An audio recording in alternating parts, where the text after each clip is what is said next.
अस्सलामुअलैकुम dear friends, आप मेरे चैनल पर पहली बार आए हैं तो मेरे चैनल को ज़्यादा से ज़्यादा सब्सक्राइब करें, लाइक शेयर और कमेंट करें। सब्सक्राइब करके प्लीज़ मुझे सपोर्ट करें और बेल आइकन का बटन दबाना ना भूलें ताकि आने वाली वीडियो की नोटिफिकेशन आप तक पहुंच सके। शुक्रिया। यह कहानी है मनोज और रानी की, जिनकी मुलाकात शादी के लिए होती है। सच और भावनाओं से उलझाव में फंसी यह प्रेम कहानी धीरे धीरे एक अनोखे मोड़ पर पहुंचती है। क्या रिश्ता तकरार से प्यार तक का सफर तय कर पाएगा? सुने कहानी। मैंने जिंदगी में जिम्मेदारियों के बीच खुद को हमेशा उलझा हुआ पाया है। माँ के बार बार कहने और लड़कियों की तस्वीर दिखाने के बाद आखिरकार मैंने एक लड़की को पसंद कर लिया। माँ अभी भी मुझसे कहती है, मनोज इस बार कोई नाटक मत करना, लड़की अच्छी लगे तो वहीं शादी पक्की करके आ जाऊंगी। लड़की देखने के दिन आया और सब कुछ ठीक लग रहा था, लेकिन जब मेरे और रानी के बीच अकेले में बात हुई तो रानी ने सच बोलते हुए कहा, मैं किसी और से प्यार करती हूँ। यह सुनना चौंकने वाला था। रानी ने मुझे कहा कि मैं शादी से मना कर दूं। मैं सोच में पड़ गया। उसकी मासूमियत और सच्चाई ने मुझे प्रभावित किया था। मैंने वही किया जो रानी ने कहा। कुछ दिनों बाद मुझे कोई लड़की पसंद आई थी। उसके भोलेपन से मुझे प्यार हो गया था। मुझसे ऐसे बात कर रही थी जैसे मुझे कब से जानती हो, और उसे विश्वास भी था कि मैं वही करूंगा जो वो कहेगी। लेकिन कहानी यही खत्म नहीं हुई। कुछ दिनों बाद फिर उसका फोन आया। उसने कहा, आप मेरी एक मदद और करेंगे? मैं अपने बॉयफ्रेंड से मिलकर उसे समझाना चाहती हूँ। प्लीज आप उसके सामने यह कहे कि शादी के लिए मना मैंने किया था, आपने नहीं। वो आपसे मिलना चाहता है। मैंने सोचा ये क्या है, मेरा क्या लेना देना, पर रानी में कुछ था ऐसा जो उसकी हर बात मानने पर मेरा मन करता था। उस दिन के बाद भी मैं उसके बारे में सोच ही रहा था, इसलिए मैंने मिलने के लिए हाँ कह दिया। मैं रानी और उसके बॉयफ्रेंड से मिला। उसने ना मुझे बोलने दिया, ना उसके बॉयफ्रेंड को। खुद ने ही समझा लिया।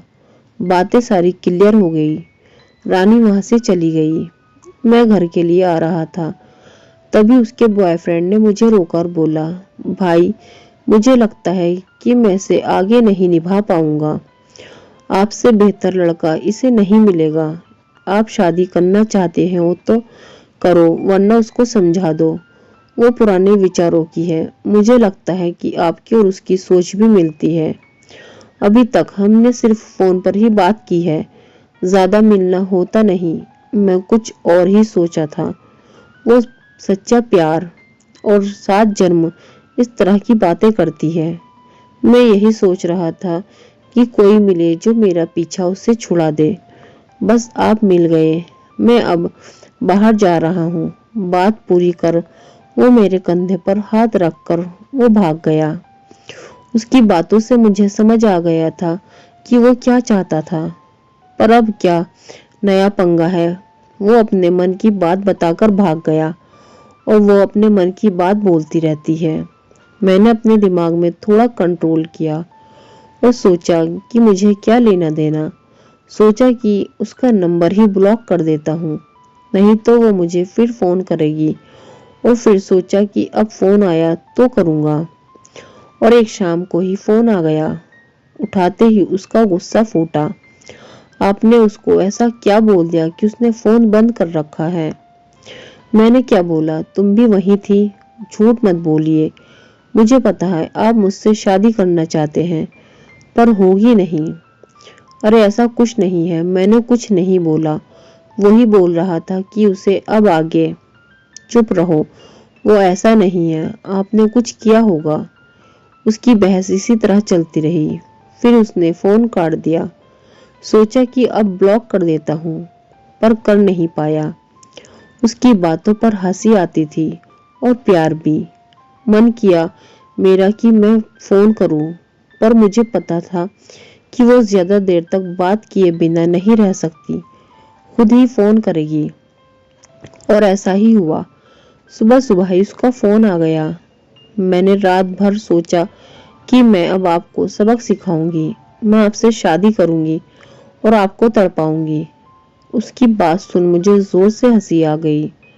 आप हंस रहे हो, जब आप पर बीतेगी तब पता चलेगा।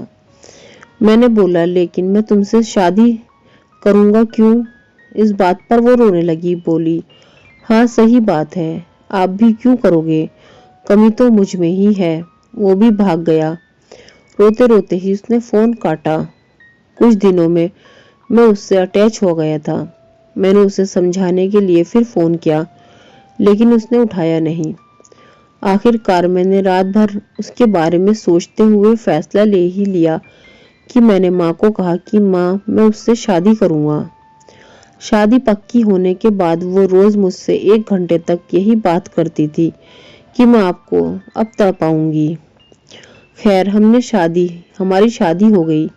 मैडम का तड़पाना अभी चालू है, देखता हूँ कब तक चलता है। पर कुछ भी हो, उसकी बातों पर प्यार बहुत आता है। फ्रेंड्स, आपको मेरी कहानी पसंद आई हो तो मेरे चैनल को सब्सक्राइब करें, लाइक शेयर और कमेंट करें। शुक्रिया। अल्लाह हाफिज।